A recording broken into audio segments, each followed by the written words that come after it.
హల్లెలూయా.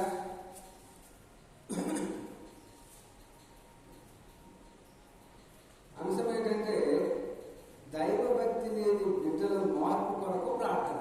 ఈ లోకంలో చాలా మంది దైవభక్తి లేక, దేవుని భయం లేక, మనుషుల భయం లేక అనేక మంది చెడిపోతున్నారు. కనుక వారిలో కొంతమందినైనా మనం దైవభక్తులు పెంచాలని ఇక్కడ మనం చూస్తున్నాం. యోహాను సువార్త 17వ అధ్యాయం 19వ వచనం చూసినట్టయితే, వారు సత్యమందు ప్రతిష్ఠ చేయబడుతున్నట్లు నా కొరకై నన్ను ప్రతిష్ఠ చేసుకుంటున్నారని యోహాను చెప్పినట్టుగా మనం చూస్తున్నాం.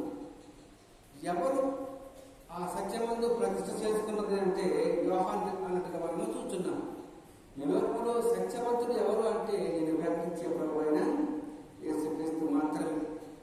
కనుక మార్కు సువార్త 10వ అధ్యాయం 16వ వచనంలో ఇలా రాయబడి ఉంది, ఆ బిడ్డలను ఎత్తి కౌగులించుకొని వారి మీద చేతులిచ్చి వారిని ఆశ్రయించారు. దేవునికి స్తోత్రం.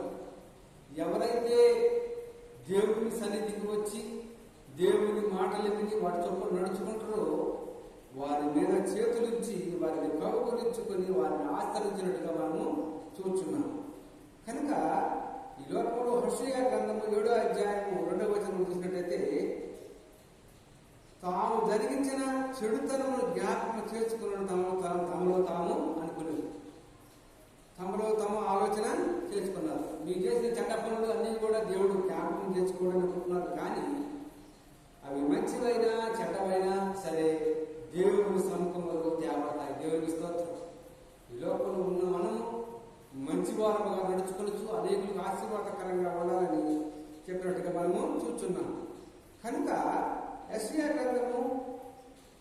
హోషేయ గ్రంథము 4వ అధ్యాయం 6వ వచనం ఏమిటే, నీవు జ్ఞానమును విసర్జించి ఉన్నావు కనుక నా యాజకుడు కాకుండా నిన్ను విసర్జించును, నా సేవకుడు కాకుండా నిన్ను విసర్జించునని హోషేయ గ్రంథము 4వ అధ్యాయం 6వ వచనం.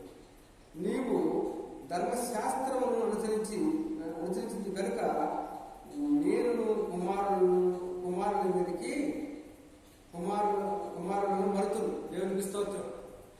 దేవుని యొక్క ధర్మశాస్త్రం అనేది మోసే ధర్మశాస్త్రాన్ని మరిచినట్లయితే నేను కూడా మిమ్మల్ని మర్చిపోతాను అంటున్నాడు. దేవుని స్తోత్రం.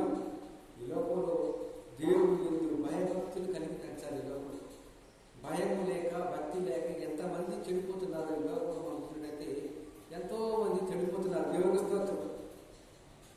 బాగు చేయాలంటే చాలా కష్టం, కానీ చెడగొట్టాలంటే 5 నిమిషాలు. కానీ ఈ లోకంలో చెడిపోయే వారిని అందరినీ కూడా ప్రభువునికి మళ్లించాలని మనం చూడాలని చెప్తున్నట్టుగా చూస్తున్నాం. సామెతల గ్రంథము 20వ అధ్యాయం 20వ వచనం, తన కుమారుని తల్లిదండ్రులను దూషించి వారి చీకటి ఆరు చీకటిలో ఆరిపోవు. దేవునికి స్తోత్రం. తల్లిని కానీ తండ్రిని కానీ దూషించే వారి దీపము కారు చీకటిలో ఆరిపోయినట్టు. దేవునికి స్తోత్రం. కారు చీకటి అంటే కటిక చీకటిలో ఆరిపోయి వాడు నరకానికి వెళ్ళిపోతాడు. కనుక ఆయన నువ్వు నడుచుకునే నడక మంచిది కాదు. తల్లిదండ్రులు వారు మంచిదే కొడతారు కానీ చెడ్డని వారు. దేవునికి స్తోత్రం. కనుక సామెతల గ్రంథము 23వ అధ్యాయం 22వ వచనం, నన్ను కనిన నా తండ్రి ఉపదేశం అంగీకరించి నా తల్లి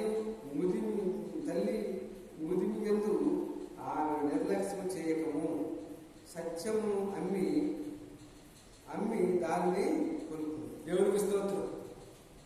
ఈ లోకంలో సత్యాన్ని నువ్వు అమ్మకూడదు. దేవునికి స్తోత్రం. ఈ నోట సత్యమే పలకాలి తప్ప అబద్ధం అనటానికి లేదు. ఈ లోకంలో చాలా మంది కుమార్తెలు పొద్దులైతే ఎన్నో అబద్ధాలు, ఎన్నో మోసాలు, ఎన్నో చేష్టాలు చేస్తున్నారు. దేవునికి స్తోత్రం. తండ్రిని దూషించిన వారి దేవుడు కారు చీకటిలో ఆగిపో. వాడు దూషిస్తున్నారు. వాడు ఎందుకు చెప్తున్నారంటే నీ బాగు గురించి అతడు చెప్తున్నారు, నీ మంచి గురించి వాడు చెప్తున్నారు. కానీ నీవేం చేస్తున్నావంటే మార్పు పొందాలని. దేవునికి స్తోత్రం. నీ మనసు మార్చుకోవట్లేదు. నీ ప్రవర్తన, నీ ఆలోచన, నీ తలపులు అన్నీ ఆయనకి ఇష్టంగా మన లోకంలో నడుచుకున్నట్లయితే ఆయన తన చేతులతో వారిని ఆశీర్వదించడం అంతా చదువుకున్నాం. దేవునికి స్తోత్రం. సామెతల గ్రంథము 13:24 బెత్తము వాడు తన కుమారుని ప్రేమ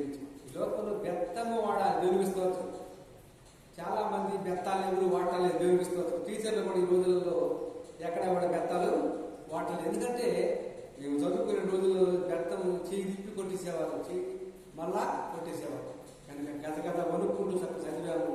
ఆ రోజులున్న చదువు ఈ రోజులలో లేదు. కనుక ఈ లోకంలో బెత్తము వాడని కుమారుడు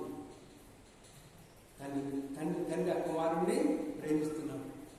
తప్పు చేస్తేనే ఆ కుమారుడిని ఆ తల్లి కానీ తండ్రి కానీ దండిస్తారు. కనుక ఈ కొద్ది మాటలు ముగిస్తూ క్రిస్టాఫర్ 810 ఛానల్ సబ్స్క్రైబ్ చేయవలసిన కోరుచు ఈ కొద్ది మాటలు ముగిస్తున్నాను.